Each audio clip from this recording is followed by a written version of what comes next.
Hello everyone, welcome back to my channel. अभी तक आपने मेरे चैनल को सब्सक्राइब नहीं किया तो प्लीज जल्दी से चैनल को सब्सक्राइब कर ले। एपिसोड 5 की शुरुआत में टोंग यांग मिस्टर जाओ को जिंगशान को इंट्रोड्यूस करवाते हुए कहती है कि ये मेरा हाई स्कूल का क्लासमेट और बेस्ट फ्रेंड है। मिस्टर जाओ कहते हैं कि तुमसे मिलकर खुशी हुई। मिस्टर जाओ एंड टोंग यांग लोन के बारे में डिस्कस करते हैं। यहाँ पर जिंगशान को बुरा लगता है कि वो टोंग यांग की बातों में पार्टिसिपेट नहीं कर पा रहा होता और यहाँ पर इन दोनों को इतना क्लोज होते हुए बात करते हुए देखकर जिंगशान को ऑकवर्ड महसूस होता है। जिंगशान टोंग यांग से कहता है कि फैंग और उसकी वाइफ डिनर करने के लिए खाने के लिए कोई जगह ढूंढ रहे, क्यों ना मैं उनको यहीं पर बुला लूं। यहाँ पर टोंग यांग उसकी बात को ठीक से सुनती नहीं है तो जिंगशान उसे पूछता है कि कोई प्रॉब्लम तो नहीं है ना। टोंग यांग हाँ बोल देती है। फैंग की वाइफ कहने लगती है कि जिंगशान ने हमें इमरजेंसी में मैसेज कर यहाँ पे बुला लिया है, लेकिन अब वो अपना फोन रिसीव नहीं कर रहा। फैंग कहता है कि परेशान होने की क्या जरूरत है, जब हम वहाँ पर पहुँचेंगे तो हमें सब पता चल जाएगा। जब ये दोनों रेस्टोरेंट पहुँच जाते हैं तो चेंग को बाहर खड़े हुए देखकर पूछते हैं कि तुम यहाँ पर क्या कर रहे हो। तो चेंग कहता है कि अंदर सिचुएशन बहुत अजीब है। फांग कहता है कि तुम क्या कहने की कोशिश कर रहे हो। चेंग कहता है कि अंदर कोई आदमी है जिसे मैं नहीं जानता। सुनते ही फांग और उसकी वाइफ फौरन अंदर चले जाते हैं। फैंग की वाइफ कहती है कि हम यहाँ पर कैसे बैठेंगे, तो जिंगशान कहता है कि हम लोग जेंडर वाइज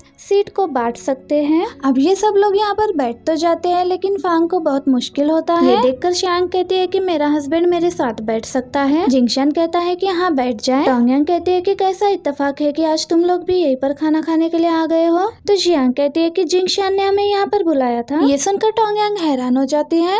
जिंगशान बात को कवर करते हुए कहता है कि टोंग यांग हमारे 10 साल पुराने दोस्त है, इसलिए यांग का सीनियर हमारा सीनियर हुआ, इसलिए मुझे लगा कि हमें टोंग यांग के सीनियर से जरूर मिलना चाहिए। अब यांग मिस्टर जाओ से पूछती है कि क्या आप सिंगल हैं? मिस्टर जांग कहते हैं कि हाँ मैं सिंगल हूँ और टोंग यांग से 3 साल बड़ा हूँ। चांग कहती है कि आपको किस तरह की लड़कियाँ पसंद है, इंटेलिजेंट या ब्यूटीफुल? तो मिस्टर जांग कहते हैं कि क्या आप टोंग यांग के बारे में बात कर रहे हो? ये सुनकर चांग और फांग हंसने लगते हैं। जिंगशान ने यहाँ पर इनको मदद करने के लिए बुलाया होता है पर ये लोग तो यहाँ पर काम खराब कर रहे होते हैं। मिस्टर जाओ कहते हैं कि जब से मैं टोंग यांग से मिला हूँ मैं देख रहा हूँ कि बहुत सारे लड़के इसको चेस करते हैं। तो टोंग यांग कहती है कि किसी ने मुझे चेस नहीं किया। वो ये बात टालना चाह रही होती है। जिंगशान को ये बात पसंद नहीं आती, इसलिए वो उठकर वॉशरूम चला जाता है और हाथ धोते हुए जिंगशान को उन लोगों पर बहुत ज्यादा गुस्सा आ रहा होता है। दूसरी तरफ चेंग ये बात कर रही होती है, अपने बेटे को पियानो सिखाना चाहती है। तो ये मिस्टर जाओ से कहती है कि क्या आप मिस्टर शू से हमें अपॉइंटमेंट दिलाकर दे सकते हैं? मिस्टर जाओ कहते हैं कि मुझे कोई प्रॉब्लम नहीं है क्योंकि मैंने 10 साल उन्हीं के पास से पियानो सीखा है। ये बातों से सब लोग उस पर इम्प्रेस हो रहे होते हैं और जिंगशान भी ये बातें सुन रहा होता है। सुनने के बाद वो यहाँ से चला जाता है। अब यू को दिखाया जाता है जो जिंगशान के कंपनी के एम्प्लॉय के साथ डिनर कर रही होती है। जिंगशान के कंपनी के एम्प्लॉयज के साथ मिलकर उसकी लाइव स्ट्रीमिंग खराब कर रही होती है। यू ने उन सबसे ये वादा भी किया होता है कि इसके बदले वो लोग उस कंपनी में आ सकते हैं जिस कंपनी के साथ वो काम कर रही होती है। अब ये लोग वापस जा रहे होते हैं तो चयांग टोंग यांग से पूछती है कि तुम्हें मिस्टर जाओ कैसे लगे? मुझे तो लगता है कि वो काफी हैंडसम है, अगर तुम्हें भी वो पसंद है तो तुम उसके साथ डेट कर सकती हो। ये बातें सुनकर जिंगशान को बिल्कुल भी अच्छा नहीं लग रहा होता। टोंग यांग कहती है कि वो काफी अच्छा है और उसने कई बार मेरी मदद भी की है, पर मैं उसको पसंद नहीं करती। चयांग कहती है कि तुम उसको अभी पसंद नहीं करती, लेकिन इसका ये मतलब तो नहीं है ना कि तुम उसे फ्यूचर में भी पसंद नहीं करोगी। मुझे पूरा यकीन है कि मिस्टर जाओ जैसे लड़के के साथ डेट करने के बाद तुम्हें उससे प्यार हो जाएगा। जिंगशान कहता है कि मुझे वो उतना अच्छा नहीं लगा जितना तुम उसकी तारीफ कर रही हो। चेंग कहती है कि तुम्हें मालूम है कि तुम अभी तक सिंगल क्यों हो? जिंगशान कहता है कि मुझे मालूम है, तुम्हें मुझे बताने की। जिंगशान भी स्नैक्स लेकर आता है और कहता है कि तुम लोग क्या बात कर रहे हो। तो फैंग उसको इस प्रोग्राम के बारे में बताता है। टोंग यांग अब उसका और जिंगशान का नाम ऐड करती है तो सबको लगता है कि ये दोनों काफी सालों से एक दूसरे के अच्छे दोस्त थे तो इनको ज्यादा पॉइंट्स आएंगे, लेकिन इनके टेस्ट का रिजल्ट तो 52 आता है। ये देखकर तो बाकी सब लोग बहुत ज्यादा डिसअपॉइंट हो जाते हैं। फैंग कहता है कि तुम्हारे प्रोग्राम में कोई बग है। इस पर चेंग कहता है कि इस प्रोग्राम में कोई बग होता तो ये प्रोग्राम अब चल नहीं रहा होता। चेंग और फैंग टोंग यांग को कन्विंस कर रहे होते हैं कि इस टेस्ट के बाद तो तुम्हें जाओ के साथ डेट करना चाहिए। टोंग यांग कहती है कि मुझे इस प्रोग्राम पर यकीन नहीं है, वैसे भी मुझे और जिंगशान को कंपेबिलिटी टेस्ट करने की कोई जरूरत नहीं है, हमारी दोस्ती वॉल जितनी सॉलिड है। फैंग कहता है कि तुम और ये टॉम एंड जेरी हो और इस बात पे सब लोग हंसने लगते हैं। दूसरी तरफ जिंगशान है यहाँ सबके लिए अनार उतार कर पैक करने लगता है। फैंग उसे पूछने लगता है कि तुम्हें क्या हुआ है, आज तुम खुश नहीं लग रहे हो। जिंगशान पूछता है कि क्या तुम जाओ को जानते हो? फैंग कहता है कि नहीं। तो क्या तुम उसको समझते हो? फैंग कहता है कि नहीं। जिंगशान कहता है कि फिर तुम उसकी साइड क्यों ले रहे हो? ये सुनकर फैंग हैरान हो जाता है। जिंगशान कहता है कि तुम लोगों को मैंने टोंग यांग की मदद करने के लिए यहाँ पर बुलाया था। तुम लोगों को तो पता ही है कि टोंग यांग की मॉम उसको ब्लाइंड डेट के लिए जाने के लिए कितना फोर्स करती है। अगर टोंग यांग की मॉम ने जाओ के साथ जबरदस्ती डेट करने के लिए कह दिया, अगर जाओ एक अच्छा इंसान ना निकले, क्या तुम्हें नहीं लगता कि कि दोस्त होने के बावजूद भी हम टोंगयांग को खुद मुश्किल में डाल रहे हैं। तो फैंग कहता है कि क्या तुम जाओ को जानते हो? जिंगशान कहता है कि नहीं। तो क्या तुम उसको समझते हो? जिंगशान कहता है कि नहीं। तो फैंग कहता है कि जब तुम उसको जानते ही नहीं हो तो तुम कैसे कह सकते हो कि वो अच्छा इंसान नहीं है? ये भी तो हो सकता है कि वो टोंगयांग से सच्चा प्यार करता हो। और टोंगयांग के दोस्त होने की हैसियत से टोंगयांग की मदद करना हमारा फर्ज है। उसकी बातें सुनकर जिंगशान का मूड और भी ज्यादा खराब हो जाता है। फैंग कहता है कि तुम्हारी फीलिंग्स को मैं समझ सकता हूँ, तुम हमसे ज्यादा टोंगयांग के क्लोज हो। तुम दोनों के हॉरोस्कोप नहीं मिलते, जैसे ही तुम दोनों एक दूसरे से मिलते हो तो तुम दोनों एक दूसरे को टीज करने लगते हो। तुम में से किसी को भी सीक्रेट क्रश होता तो तुम लोग आज तक साथ नहीं होते। अब जब टोंगयांग को ब्लाइंड डेट पर जाने का मौका मिल रहा है, उसके बेस्ट फ्रेंड होने की हैसियत से तुम्हें नहीं लगता कि तुम्हें उसे सबसे ज्यादा सपोर्ट करना चाहिए? जिंगशान कहता है कि मैं तुमसे बात ही नहीं करना चाहता। आगे चियांग और फांग जाओ का नाम लेकर टोंगयांग को टीज कर रहे होते हैं। तो टोंगयांग कहती है कि तुम दोनों तो बहुत ही अनोइंग हो, और वो वहाँ से जाती है और वो दोनों हंसते हुए कहने लगती है कि शायद वो शर्मा रही है। चियांग फैंग से कहती है कि तुम ये अनार ट्राई करो, ये बहुत ही मीठे। जिंगशान जेलसी में कहता है कि बिल्कुल भी मीठा नहीं है। अब जब ये सब लोग वापस जा रहे होते हैं तो जिंगशान टोंगयांग से कहता है कि मैं तुम्हें घर छोड़ाऊंगा। टोंगयांग कहती है कि इसकी कोई जरूरत नहीं है, मैं टैक्सी करवा लेती हूँ। जिंगशान कहता है कि काफी देर हो गई है इसलिए मैं ही तुम्हें छोड़ाता हूँ। इतने में ही जिंगशान की मॉम बाहर आती है और कहने लगती है कि बहुत देर हो चुकी है तो जिंगशान ही तुम्हें छोड़ने जाएगा। टोंगयांग जिंगशान की मॉम की बात मान जाती है और जिंगशान की मॉम टोंगयांग से कहती है कि तुम कुछ दिनों बाद जिंगशान के साथ यहाँ पर घर पर आना, मैं तुम्हारे लिए फिश बनाऊंगी। टोंगयांग कहती है कि हाँ मैं जरूर आऊंगी। जिंगशान अपनी कार की चाबी लेने के लिए अंदर जाता है। टोंगयांग यहाँ इस अनार के पेड़ को देखने लगती है और वो मुस्कुराने लगती है। जिंगशान भी आते हुए उसे ऐसे मुस्कुराते हुए देखता है और जिंगशान टोंगयांग के पास आकर कुछ कहना चाह रहा होता है। तो टोंगयांग उसे कहती है कि मैंने तुम्हें डिनर के पैसे ट्रांसफर कर दिए हैं। जिंगशान कहता है कि इसकी जरूरत नहीं। टोंगयांग जिंगशान को पूछती है कि तुमने वहाँ पर फैंग को जानबूझकर बुलाया था ना? इस बात का जिंगशान के पास कोई जवाब नहीं होता है। उतने में टोंगयांग कहती है कि तुम बहुत स्मार्ट हो, तुम्हारे से बेहतर मुझे कोई नहीं समझ सकता। और फिर कहने लगती है कि जाओ को मैं भी अच्छे से नहीं जानती, इसलिए सिर्फ हम तीनों ही साथ में खाना खाते तो सिचुएशन बहुत ज्यादा ऑकवर्ड होती। बाकी सबके आने की वजह से हमने साथ में फन भी किया और मुझे जाओ को जानने का भी मौका मिल गया। और टोंगयांग कहती है कि फ्यूचर में मुझे जाओ के साथ कोऑपरेट करना पड़ा तो इसका क्रेडिट तुम्हें जाएगा। जिंगशान उसे पूछना चाह रहा होता है कि तुम्हें जाओ से कैसा काम पड़ सकता है। टोंगयांग कहती है कि ये इतना इम्पोर्टेंट नहीं है। और चलते चलते टोंगयांग उसे बताती है कि वीकेंड पर मेरी मॉम ने ब्लाइंड डेट अरेंज की है और इसलिए मुझे तुम्हारी मदद की जरूरत पड़ेगी। क्या तुम इस वीकेंड पर फ्री हो? तो जिंगशान उसे कहता है कि मैं बिजी हूँ।